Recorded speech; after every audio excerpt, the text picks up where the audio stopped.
no other way to describe this than straight out of a horror movie. I cannot stomach what them little boys went through. It's probably the worst scene that I've ever seen.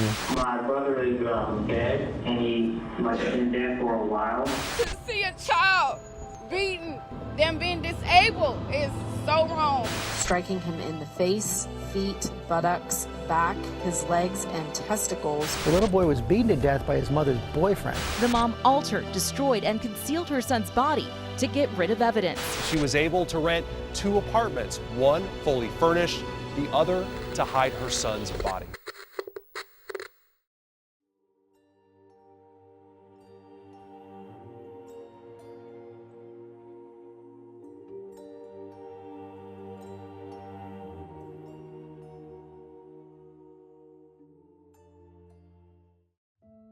In April 2015, Child Protective Services conducted an investigation that would be the first of 9 investigations involving one family in particular before a horrific tragedy befell the children trapped in the broken household, haunting everyone who saw the gruesome scene. Dr. Bob Sanborn is president and CEO of Children at Risk. It's completely underfunded and understaffed, and so it manifests itself with the death of a child. At the time of the first incident, a 35-year-old mother of 6 named Gloria Williams was at the center of it all. CPS reports detail witnessing the aftermath of one child being beaten so badly by her boyfriend at the time that there were excessive bruises and discoloration to the child's skin, leaving pink, purple, and black spots. In a second incident in 2020, Gloria herself was the one accused of wrongdoing. The report lays out 9 times CPS launched investigations into the family, but only twice were the allegations confirmed. The first in 2015, CPS found the mother's ex-boyfriend at the time abused a child, leaving marks and bruises from physical discipline. The second, in 2020, CPS found the mother committed medical neglectful supervision after one of her children threatened to take her own life and attacked police officers. With such evidence that detailed multiple forms of ill treatment and neglect, it was certain the kids needed saving from the household, but CPS concluded there was no cause for concern and left the kids in the toxic and dangerous environment. One of the assessments was the kids were fine after an investigation, and I thought, these kids are not fine. When you see that many instances and reports, there's got to be something there. Dr. Robert Sanborn is president and CEO of Children at Risk. This is why we have a safety net in our system, is to catch parents like this, and this was a failure of this system. During those 5 years, Gloria and her boyfriend would part ways, after which she entered into a new relationship with a man that increased the danger level the children were previously in and would turn the home into a bloody mess.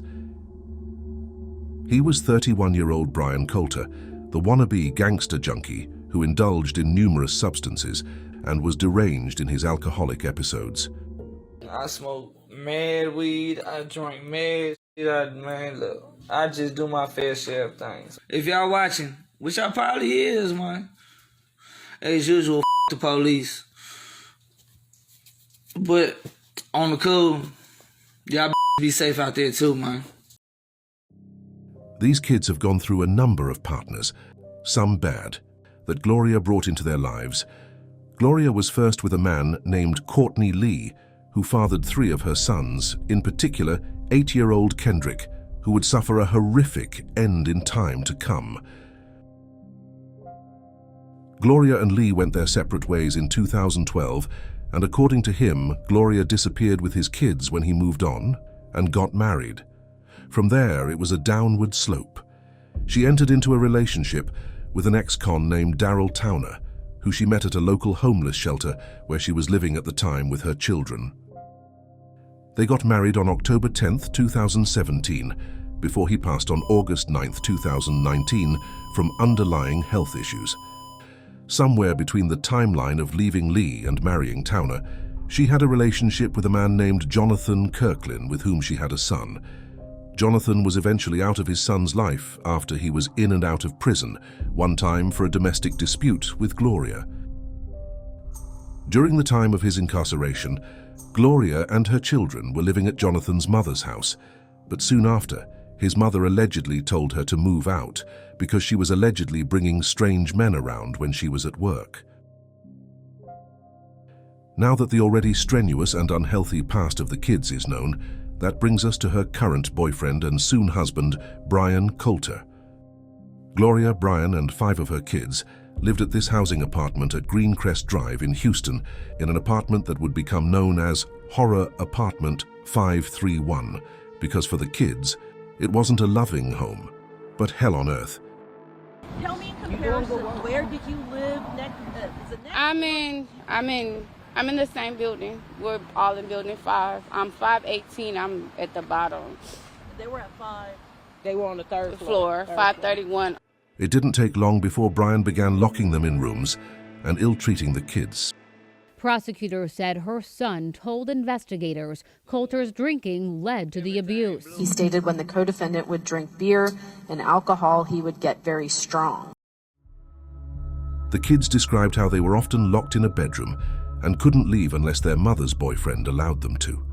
The knob of the bedroom door was replaced with an exterior deadbolt lock to ensure they couldn't leave. The children later testified when they weren't allowed to come out, they were forced to go to the bathroom in the bedroom. The details from the 10-year-old that spoke, very, very chilling details. He mentioned how he lived in a room. He was able to identify that room, and he stated that he couldn't leave that room unless Coulter, which they identify him as Blue, allowed them to. No matter how much they complained to their mother, who was meant to protect them, she allowed the torturous beatings to continue.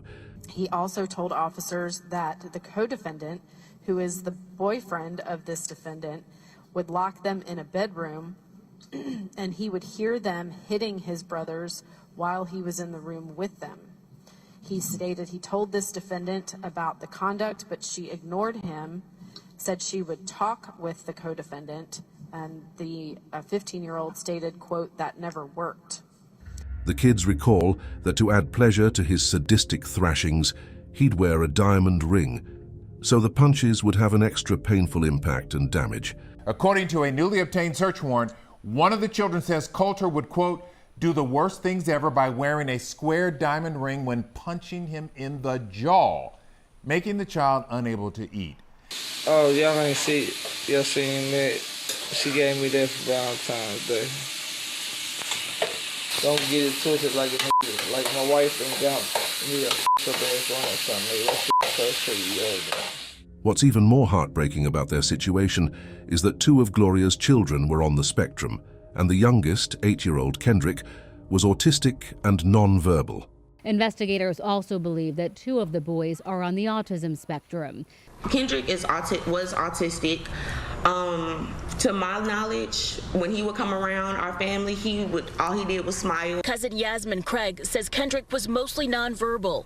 She says as a family, they offered to raise Kendrick when he was younger, but William refused. My mom has been asking for Kendrick since the day he was born.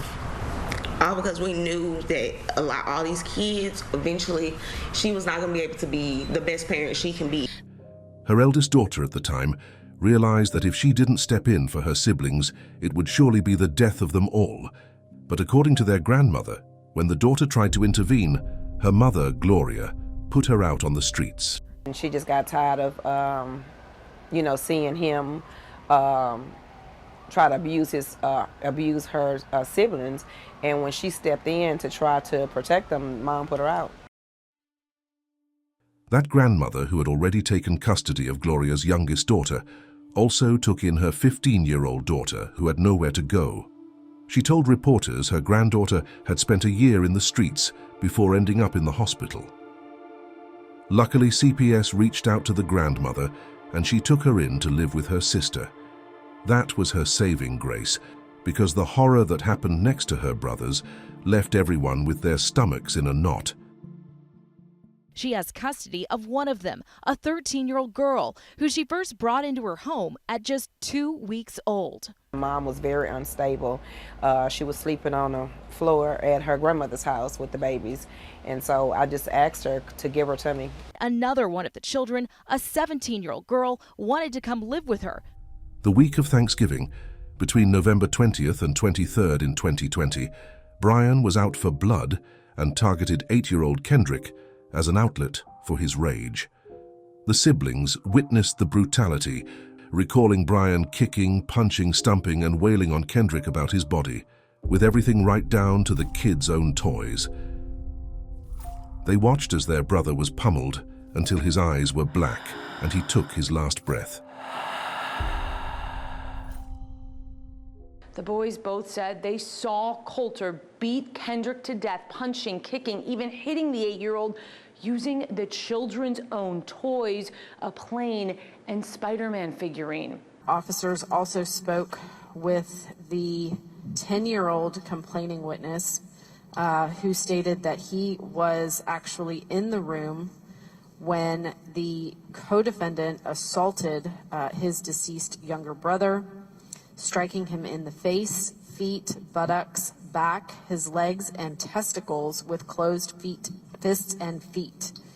He stated that the co-defendant then laid his brother on the floor and put a cover over him.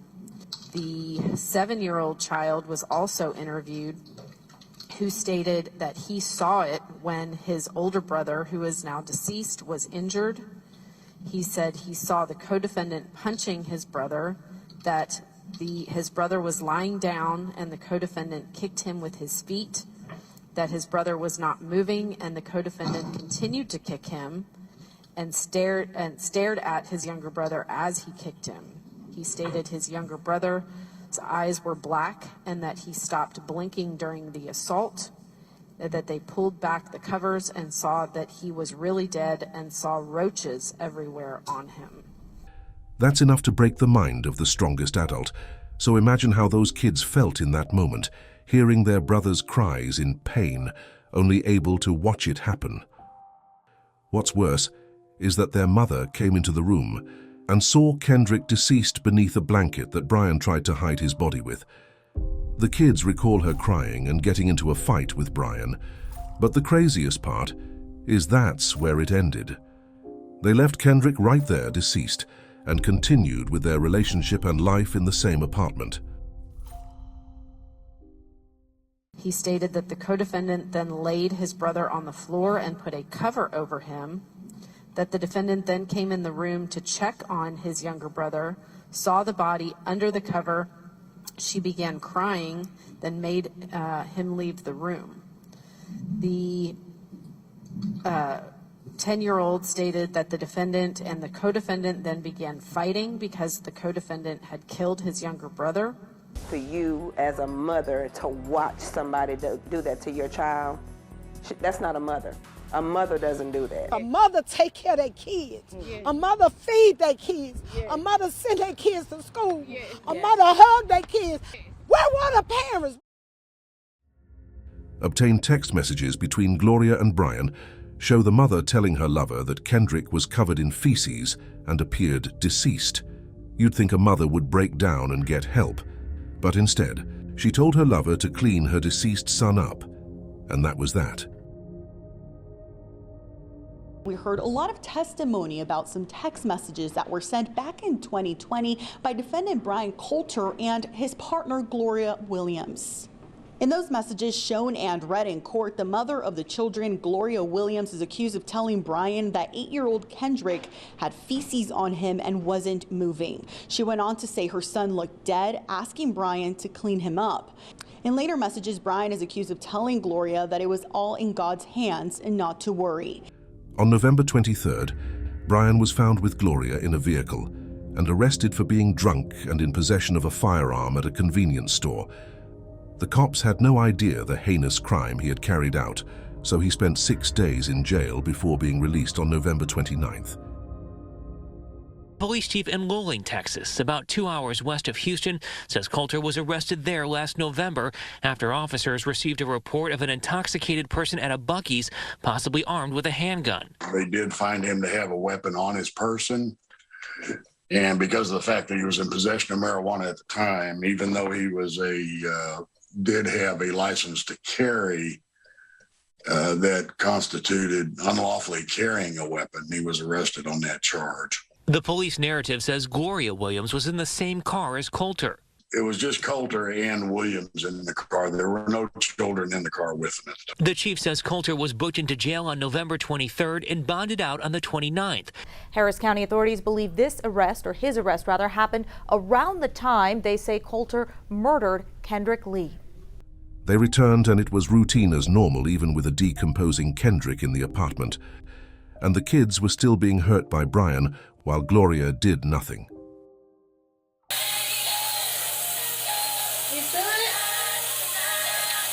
Yes. It is. Thank you. That's your fantastic.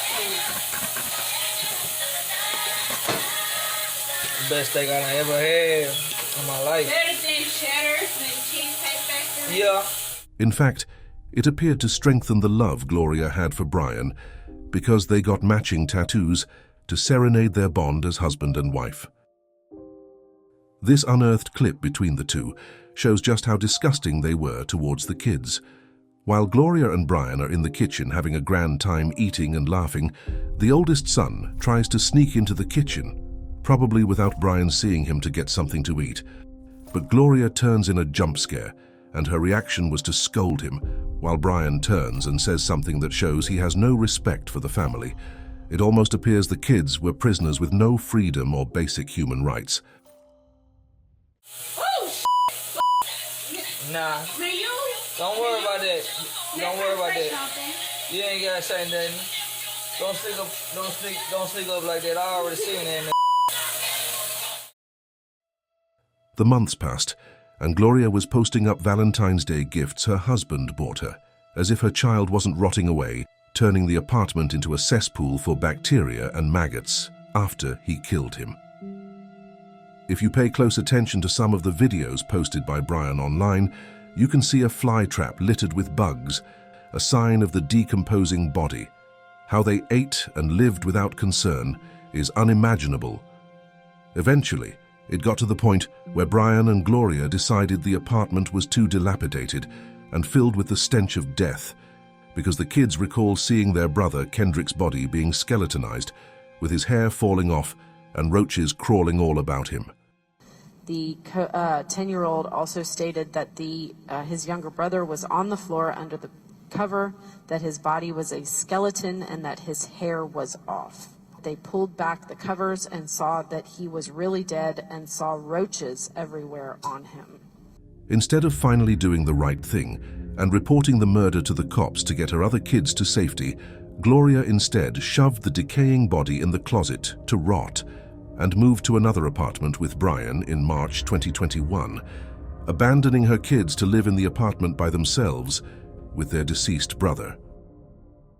Can you talk about why the mother and the boyfriend made the decision to leave the apartment, to find a new place to live?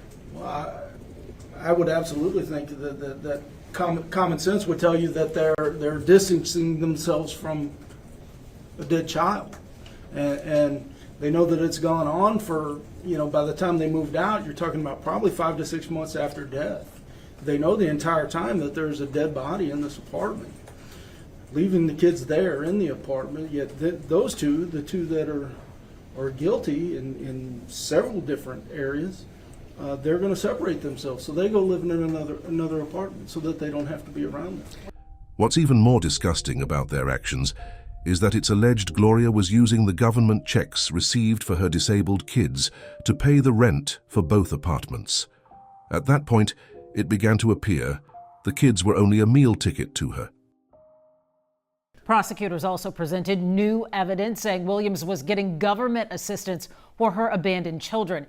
Mia, prosecutors told the judge that Williams was getting about $2,000 a month in that assistance. They said she was able to rent 2 apartments, one fully furnished, the other to hide her son's body. The kids, with no means to take care of themselves, began experiencing malnutrition. Investigators with the Harris County Sheriff's Office say the boys were beaten, locked in rooms, and malnourished, forced to live alone in the same apartment with their 8-year-old brother's remains. Their mother and Brian would stop by every few weeks to drop off junk food, nothing of substance. The mother, we believe, was providing some food by delivery service or having food dropped off on a fairly routine basis. I didn't see anything that was healthy type of food. It was, I think, more like junk food, noodles and chips and soft drinks and things like that. Brian, however, had another motive for visiting. As if their living situation wasn't bad enough, he would still batter the kids before returning to the comfort of their new apartment. The boys told investigators their mother moved out with her boyfriend, leaving them to fend for themselves. Investigators say Williams and Coulter were living in a separate apartment 25 minutes away. They'd go back every few weeks to drop off some food, but the boys told investigators that during those trips, Coulter would come and beat them, then leave. While the kids starved, Brian and Gloria were eating good, sometimes even planning to purchase steak.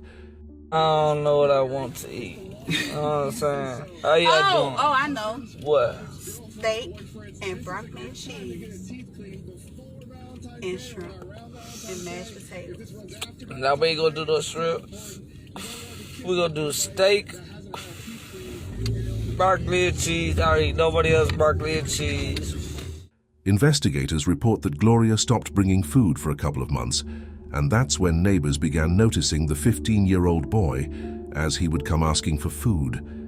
They had no idea of his other siblings and the condition inside the apartment.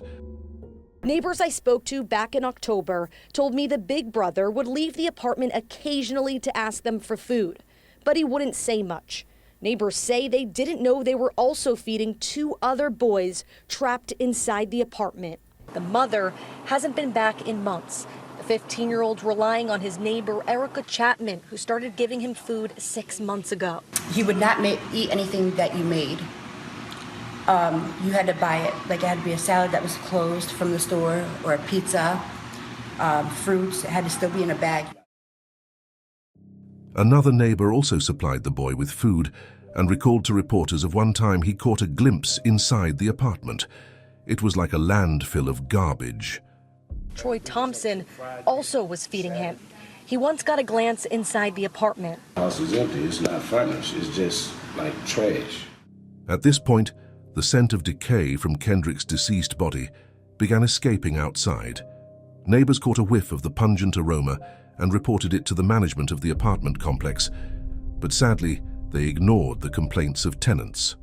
Joyce Shorter telling us there was an odor in the air. It was coming all over here. And so we walked in, I was like, oh, something smells bad. Maybe if you would have paid attention when they called you about the smell, we wouldn't be here. If you're just collecting rent money and the housing money, then maybe the apartments need to be shut down because you don't care about the residents, you don't care about the kids here. That raised some eyebrows because it was later revealed personnel also came to do inspections on the apartment complex, but skipped apartment 531. When inspections came, that was the only apartment you didn't inspect. And what did they know? That they didn't ever go in that apartment. Reporters would later try to question management about it, but were kicked off the property. Neighbors say the apartment complex, City Park 2 at West Oaks, has been doing inspections the past month. One resident shared this email with a reminder for her apartment. We were kicked off the property by management who wouldn't answer our questions about the last time that apartment was inspected. Guys would exit now. Thank you very much. Even when calling management to inquire about their knowledge of the apartment being without electricity, the phone was repeatedly hung up. We tried calling the apartment complex to see if they knew if the apartment had electricity, but every time we would call, they would hang up on us. The months went by, and the 15-year-old was fearful that if he reported the incident, he, along with his surviving siblings, would end up just like their deceased brother. In his heart, he continued hoping his mother would love them enough to call the authorities. But he would come to realize he was waiting in vain after another of his brother's lives was in jeopardy by Brian. They saw what happened to their brother, and they knew that if they went outside, something bad was going to happen to them. Brian showed up at the apartment around October 2021, took the 10-year-old somewhere else, beat him until he broke his jaw, and brought him back to the apartment without medical assistance. During a forensic interview the following day, he disclosed that the injury had occurred when the co-defendant struck him in the face approximately 3 weeks prior. and that this defendant was aware of the injury but did not seek or obtain medical aid for him. We understand it did not occur in that apartment, that injury to him, that he had been picked up and he was taken somewhere and then brought back. The 15-year-old had a decision to make, and over the course of the next 3 weeks he finally summoned up the courage to call the cops after texting his mother he could not take it anymore. The 15-year-old just absolutely afraid and was basically hoping or relying on his mother to at some point contact law enforcement and advise of his deceased brother in the house, and that didn't happen. And I think after a year's time, the 15-year-old boy finally said enough is enough, and that's when he decided to contact law enforcement. On October 24th, police received his 911 call, but they had no idea the gut-turning crime scene they were about to witness. Today ended with finally hearing that 911 call from the 15-year-old who said on the phone to dispatchers, quote, "My brother is dead. He's been dead for a while."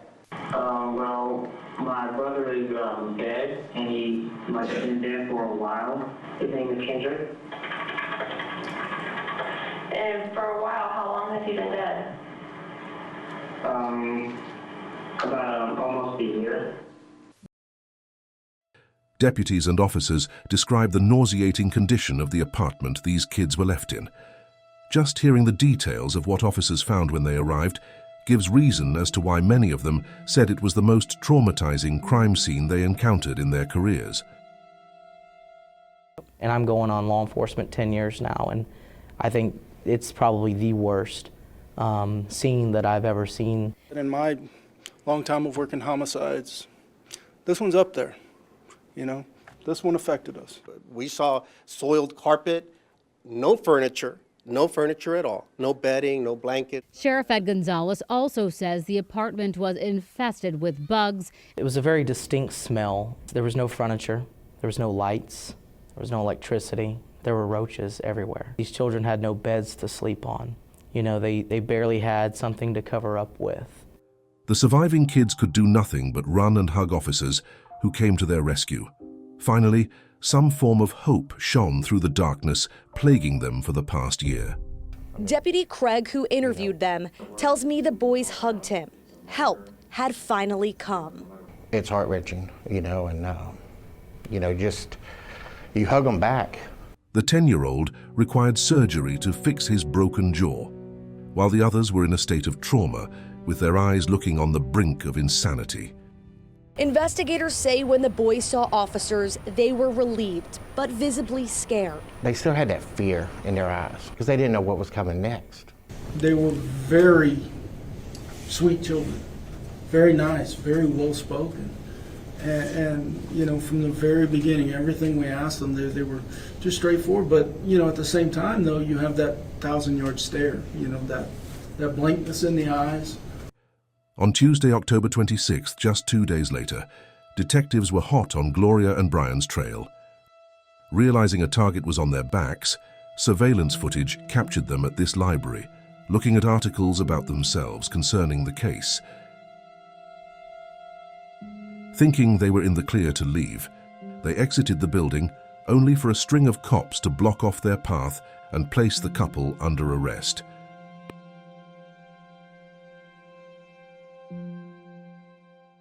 They were at the Robinson West Chase Neighborhood Library on Wilcrest.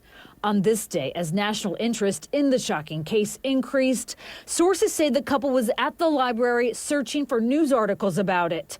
Williams walks out holding a piece of paper. They walk to the car where deputies speed in and arrest them without any problems.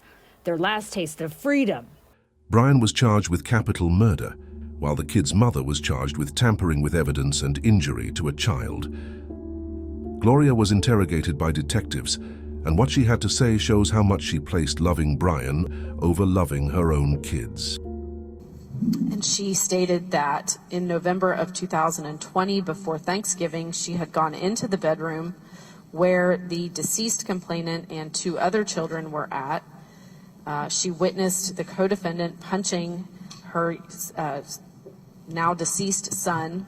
She stopped him, said she stopped him from continuing to assault him, that she entered the bedroom the next morning and found him covered with a blue blanket, that she pulled back and found him to be deceased.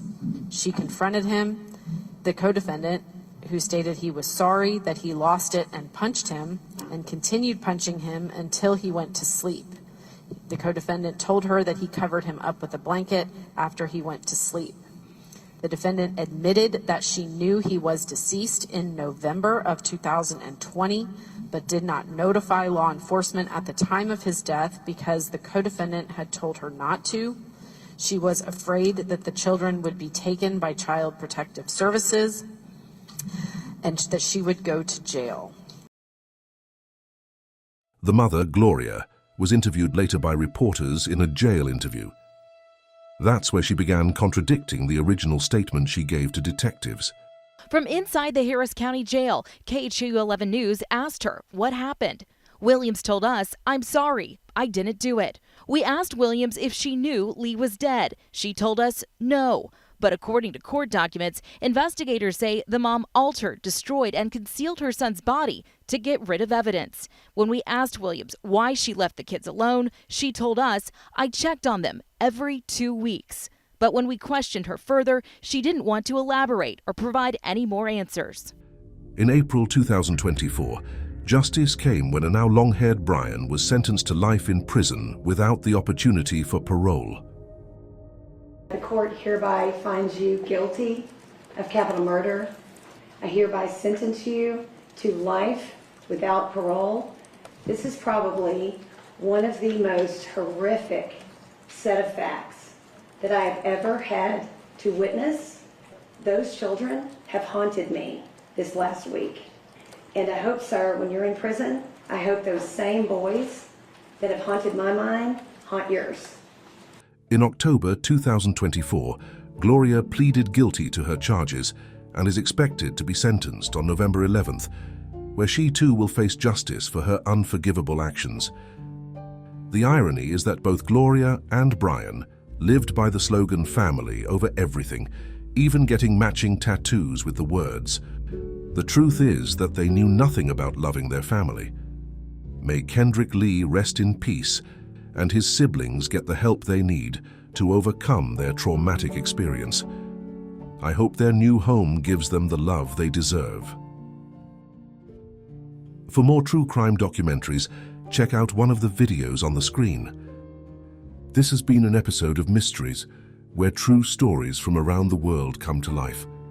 What stories come next? Like, share, comment, and subscribe to never miss what intriguing chronicles will be told.